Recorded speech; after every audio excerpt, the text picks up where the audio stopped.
میں نے آپ کے سامنے یہ آیت مقدسہ تلاوت کی، الا باللہ تطمئن القلوب،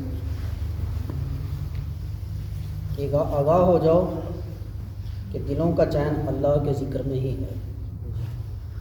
یہ آیت کا مفہوم ہے کہ اللہ نے تمہارے دلوں کا اطمینان، دلوں کا چین اپنے ذکر میں رکھ دیا۔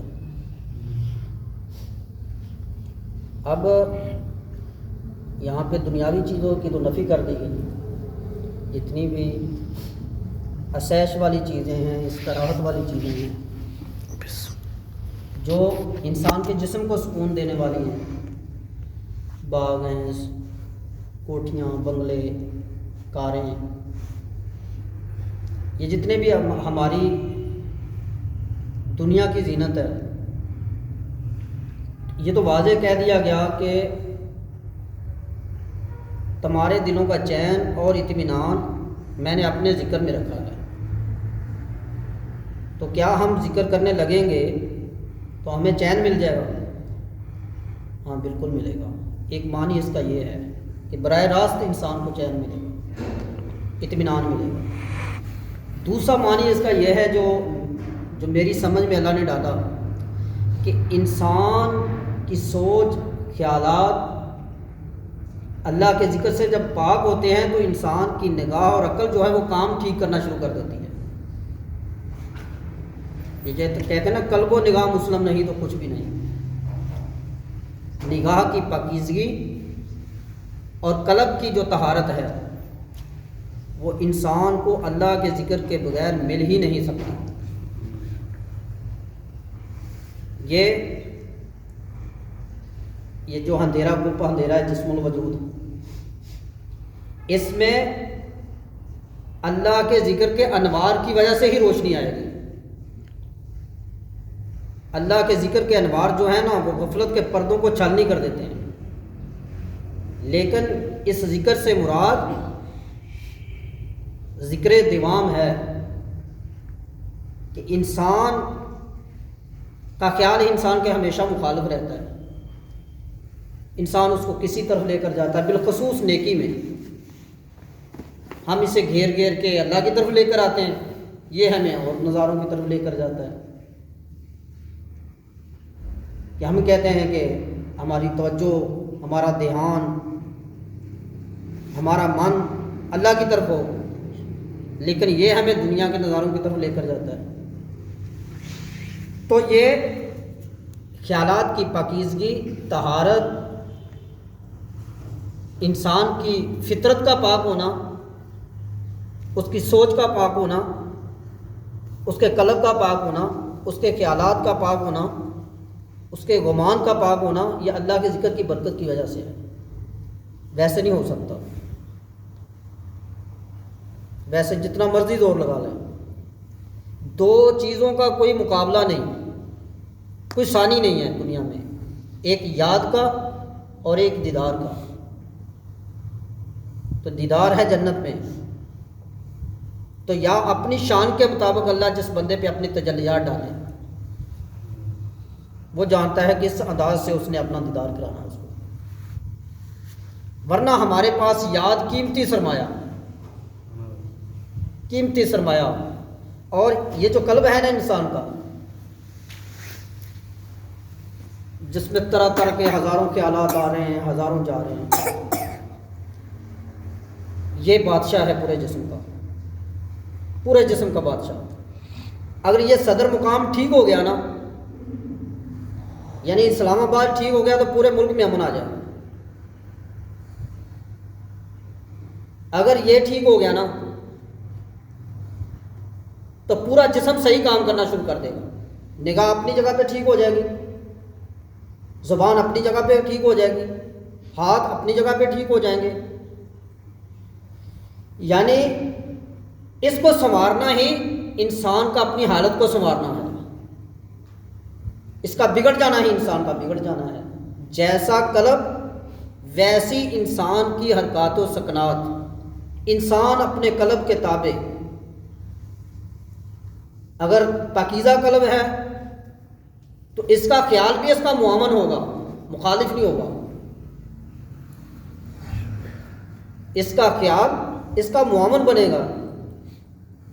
اگر دل پاک ہے تو نگاہ کنٹرول میں تب ہی رہے گی۔ یہ تو میرا تجربہ بھی ہے کہ جس کے دل کی حالت پر گندہ ہے نا، اس کی نگاہ جو ہے نا وہ اس کے قابو میں نہیں رہ سکتی، یہ آوارگی کرے گی، جدھر چاہے گی دیکھے گی، جو چاہے گی دیکھے گی۔ دل کی حالت اگر سنور گئی نا تو نگاہ کی ضرورت نہیں کہ کہیں اور اٹھ جائے، تو دل کی حالت سنورے گی کیسے؟ مشاہدات بھی یہی کہتے ہیں کہ وہ اللہ کا ذکر ہے، بزرگوں کے اقوال بھی یہی کہتے ہیں وہ اللہ کا ذکر ہے، قرآن بھی یہی کہتا ہے کہ دل کی حالت ٹھیک کرنے کے لیے، اس کو اطمینان میں لانے کے لیے اللہ کا ذکر ہے۔ الا بذکر اللہ تطمئن القلوب۔ اور نبی صلی اللہ علیہ وسلم کی حدیث بھی، رسول اللہ صلی اللہ علیہ وآلہ وسلم نے فرمایا، جس کا مفہوم ہے کہ انسانی جسم میں ایک گوشت کا لوتھڑا ہے، اگر وہ صحیح ہے تو پورا جسم صحیح ہے، اگر وہ خراب ہے تو پورا جسم خراب ہے۔ بات پھر وہاں تک پہنچ گئی نا۔ تو صحابہ نے عرض کی، یا رسول اللہ صلی اللہ علیہ وآلہ وسلم، وہ کون سا لوتھڑا ہے؟ فرمایا وہ دل ہے، وہ دل ہے، وہ دل ہے۔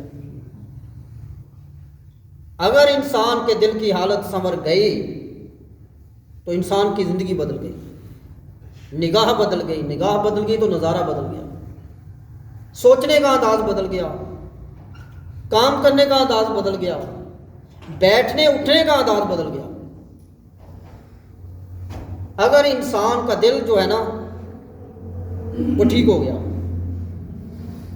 اب یہ خیالات ہزاروں آ رہے ہیں، ہزاروں جا رہے ہیں، تو اللہ کے نبی صلی اللہ علیہ وآلہ وسلم نے ہمیں اس کا بھی علاج بتایا ہے۔ فرمایا حضور علیہ الصلوۃ والسلام نے، جس کا مفہوم ہے کہ انسان کے دل میں دو خانے ہیں، ایک میں فرشتہ نورانی ڈیوٹی دے رہا ہے، ایک میں شیطان جو ہے نا وہ بیٹھا ہوا ہے۔ جب انسان غفلت اختیار کرتا ہے تو شیطان جو ہے نا وہ اپنی سونڈ جو ہے نا وہ قلب پہ رکھ دیتا ہے، اور اس میں مختلف قسم کے خناس کے تھرو جو ہے نا وہ وسوسے پیدا کرتا ہے، منتشر کرتا ہے اس کی سوچوں کو، اس کے خیالات کو، اس کے دماغ کو، ٹینشنیں، پریشانیاں، گناہ کی طرف متوجہ کرتا ہے۔ تو جب انسان اللہ کا ذکر کرتا ہے تو حدیث میں آتا ہے، رسول اللہ صلی اللہ علیہ وآلہ وسلم نے فرمایا کہ پھر فرشتہ خدا کے حکم سے الہام کے ذریعے اس کے سینے میں نیکی کا نزول کرتا ہے، نیکی پیدا کرتا ہے بیٹھے بیٹھے۔ تو انسان ہمیشہ اپنے خیال کی پیروی کرے گا، تو جب نیک خیال دل میں آئے گا اور نیکی جائے گا تو پھر نیکی کرے گا، لا محالہ طور پہ وہ کیا کرے گا، کیونکہ یہ تو خیال کے تابع ہے بیچارہ، جس طرح کے اس کو خیالات آئیں گے اسی طرح اس راستے میں یہ بہہ جائے گا۔ تو جب پاکیزہ خیال آئے، بہترین خیال آئے، نیک خیال آئے تو یہ نیکی کرے گا۔ تو یہ کس وجہ سے آئے؟ اللہ کے ذکر کی وجہ سے۔ اللہ کا ذکر زندہ باد، ذکر ہر شے کی کنجی ہے۔ بابا حضور فرماتے ہیں نا، ہر ایجاد کی ابتدا، ہر پریشانی کا حل اللہ کا ذکر ہے۔ جہاں ذکر ہے وہاں روشنی ہے، جہاں ذکر ہے وہاں رحمت ہے، جہاں رحمت ہے وہاں اللہ ہے۔ تو اب برائی کو ختم کرنے کا اور نیکی کو شروع کرنے کا ہمیں پتہ کیا ملا؟ اللہ کا ذکر، کہ اگر ہم چاہتے ہیں کہ ہمارے دل سے برائی نکل جائے، غفلت دور ہو جائے، اور من جو ہے وہ اللہ کی یاد سے روشن ہو جائے، اور ہماری نگاہ، ہمارا دماغ ٹھیک کام کرنا شروع کر دے اپنی جگہ پہ، ہمارے فیصلے صحیح ہو جائیں زندگی کے، ہم سیدھی راہ پہ چل پڑیں، تو پھر اللہ کے ذکر کو اپنا مونس بنا لو، دوست بنا لو۔ پھر خیالات بھی پکیزہ، فطرت کی طہارت جو ہے نا انسان کو نصیب ہو جائے گی، اور یہ زندگی کی اصل ہے۔ اور جو حقیقتیں اللہ کے ذکر کرنے والے بندے پہ کھلتی ہیں وہ کسی اور پہ نہیں کھلتی۔ تو اللہ نے قرآن میں فرمایا بھی ہے جس کا مفہوم ہے، اگر تمہیں خبر نہیں تو پھر اہل ذکر سے پوچھ لو، پھر اہل ذکر سے پوچھو۔ پتہ چلا جو دین کی سمجھ بوجھ فہم و فراست اللہ ان کو نصیب فرماتا کسی اور کو نہیں ملتے، ورنہ پوری دنیا بحثوں میں الجھی نہیں ہوئی۔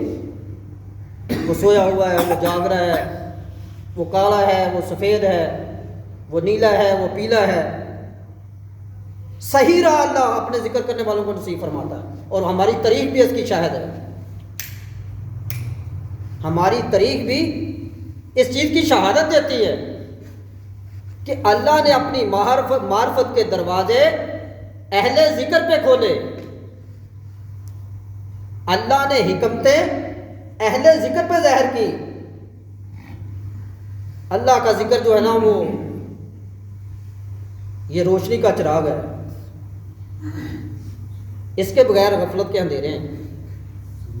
تو اہل اللہ نے ذکر کیا اور ذکر کرنے کی لوگوں کو دعوت دی۔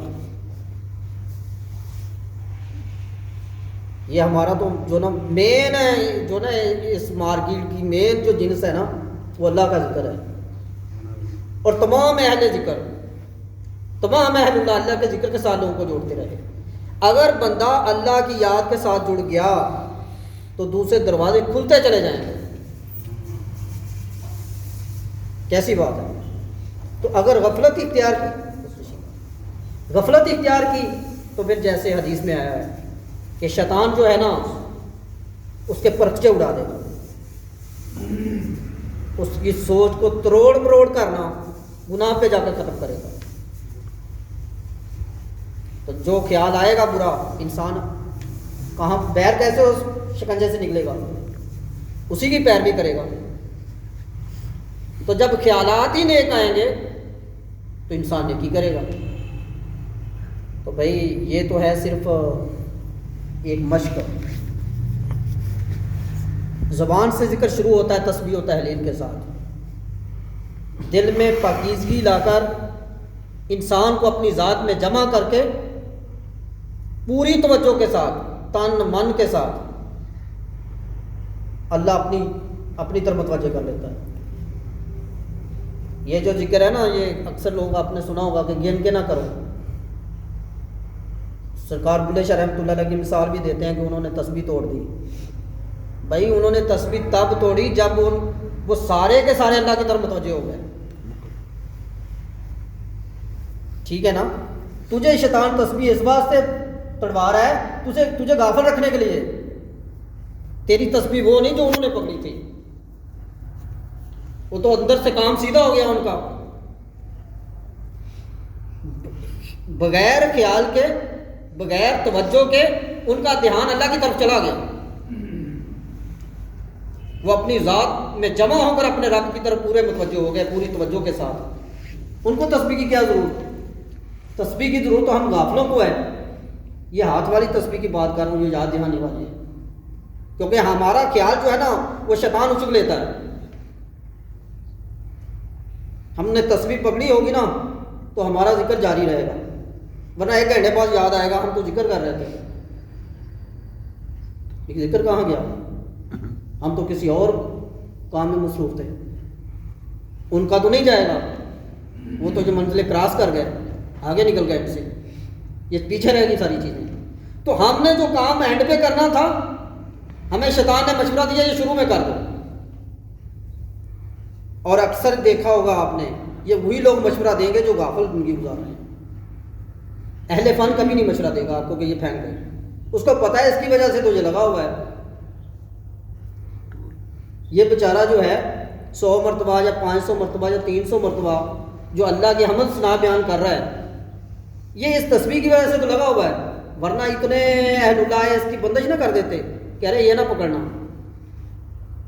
تو اس کو پتہ ہے کہ یہاں سے چلا کر ہی، جیسے ہم بچے کو لے کر دیتے ہیں نا وہ چلنے والی ہوتی ہے، واکر، تو اپنی ٹانگوں پہ جب اس کا وزن آ جاتا ہے تو پھر واکر کی ضرورت پڑتی ہے.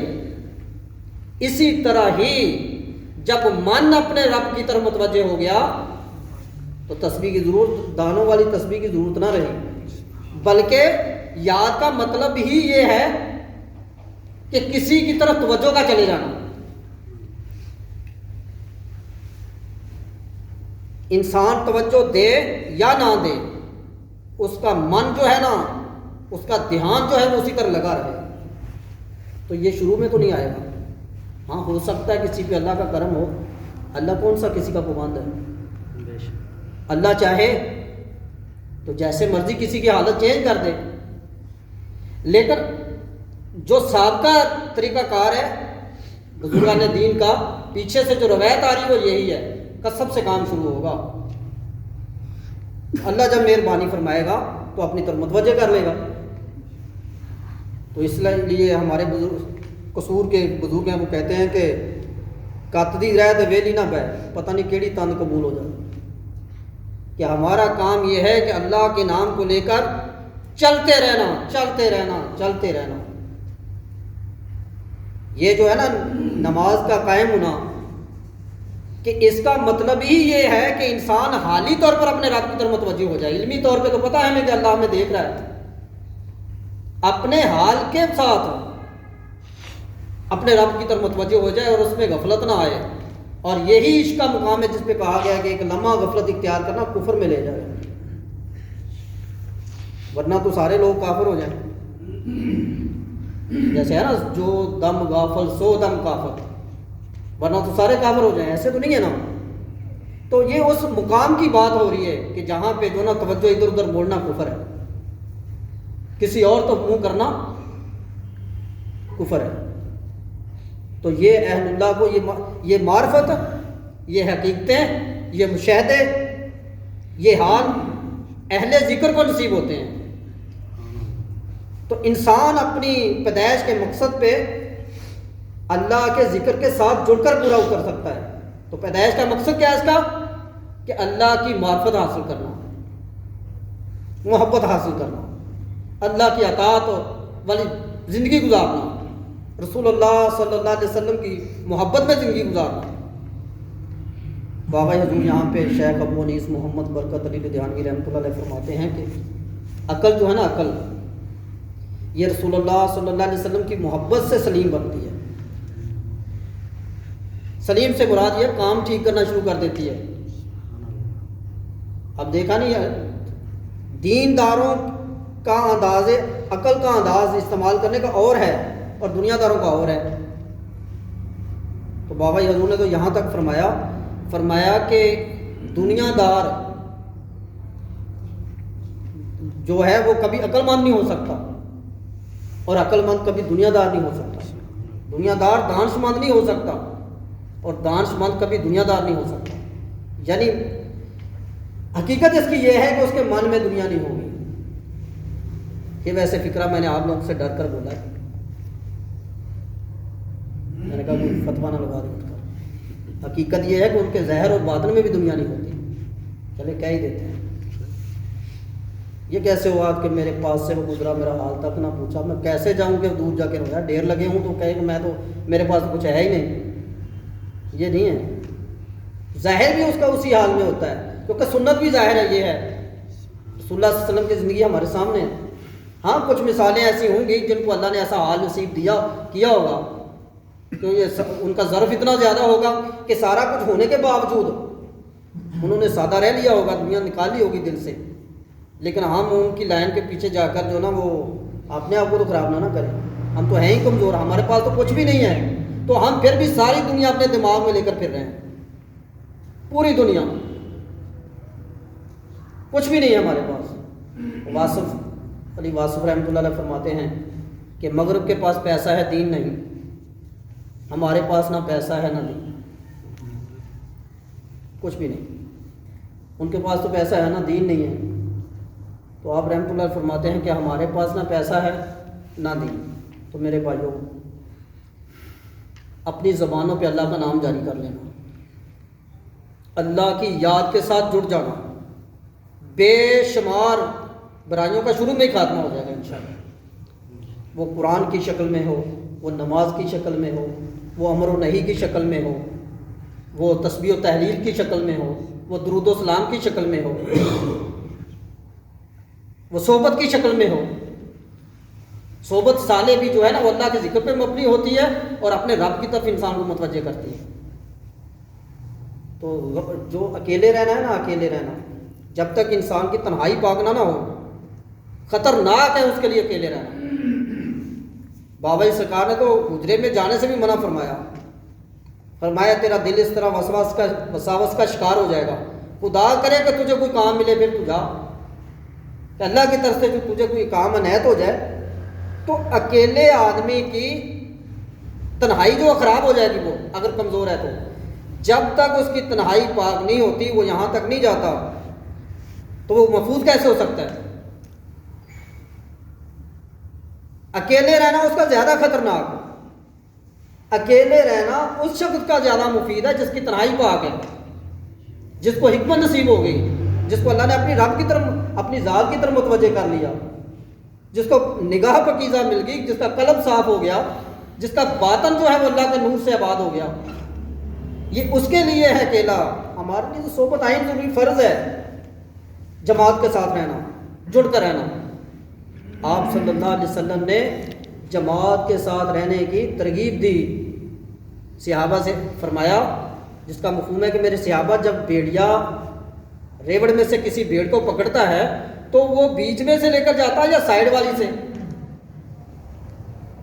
عرض کیا یا رسول اللہ صلی اللہ علیہ وسلم کے جو سائیڈ میں بکھر کر ان سے دور رہے گی اس کو پکڑے گا نا، ریوڑ کے بیچ میں سے نہیں لے کے جائے گا نا.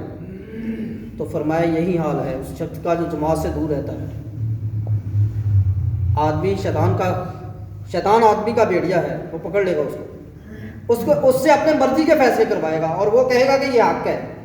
میرے دل میں جو بات آ رہی ہے نا، یہ بہت اچھی حقیقت کھل رہی ہے. یہ نہیں پتا کہ تو پتلا بنا پڑا ہے شیطان کا. اس نے تجھے جماعت کی برکت سے دور کیا اور تجھ سے اپنی مرضی کے فیصلے لیے اور تجھ کو یہ چکر بھی دیا کہ تو صحیح جا رہا ہے، تو ٹھیک ہے، تیرا تو دماغ کھل گیا. بھائی تنہائی میں فیصلے اس شخص کے ٹھیک ہیں، تنہائی اس شخص کی ٹھیک ہے، اس کے لیے مفید ہے جس کی تنہائی پاک ہو چکی ہے، جس نے محنت کر کے اور اللہ کے فضل سے اپنے جسم کی مٹی کو نہ پاک کر لیا. قد افلح من تزکا وذکر اسم ربہ فصلی، پس با مراد ہو گیا وہ شخص جس نے خود کو پاک کر لیا. تو یہاں آگے پھر نماز اور ذکر ہے کہ یہ تو نماز اور ذکر کے ساتھ ہی ہے. تو لہذا میرے بھائیوں، اپنی زبان پہ اللہ کا نام جاری کرنا، جیسے یہ ہے نا اس مرکز والوں کے لیے، یہ بابا جی نے بڑے فضائل بیان فرمائے اور یہ مشاہدہ بھی اس بات پہ. سیدنا کریم صلی اللہ علیہ وسلم، اے ہمارے کریم آقا صلی اللہ علیہ وآلہ وسلم، درود و سلام بھیجے اللہ آپ پر. اس درود کے ذریعے نہ حضور کی ذات کی طرف متوجہ رہنا، تو انشاءاللہ پھر کرم کے فیصلے ہی ہوں گے. دوسرا ہے فرمایا کہ دارالحسان کے ہر عقیدت مند مریدین کا مربی و محسن اسم مبارک فریاد رس یا حیو یا قیوم. یہ بتایا گیا کہ یہ دروازہ کھٹکانا ہے جب مسئلہ بنے. یہ دروازہ کھٹکانا ہے کون سا؟ یا حیو یا قیوم. اور یہ حضور علیہ الصلوۃ والسلام کا ذاتی ذکر مبارک ہے. بعض لوگ آپ کو کہتے نظر آئیں گے کہ یار یہ تو صفاتی ہے، تو بھائی اس سے پوچھے کہ کیا آپ نے صفات کو عبور کر لیا ہے، آگے جا رہے ہو یا کر سکتے ہو پوری زندگی، یا آپ کا ظرف اتنا زیادہ ہے کہ یہ آپ کو بھر نہیں سکتا؟ کیسی حماقت والی بات ہے. دوسرا ذکر کریں لیکن پہلے کی نفی نہ کریں جو طریقہ کار ہے. بے شک کریں ماشاءاللہ، اگر آپ ذات کے متحمل ہیں تو کر لیں. ہم تو بھائی صفات کے متحمل بھی نہیں ہو سکتے صحیح طرح. اگر آپ متحمل ہیں تو کر لیں، آپ کا ظرف زیادہ ہوگا، ہم تو ہیں کمزور. لیکن ایک کرنے کی فضیلت میں دوسرے کی نفی نہ کریں.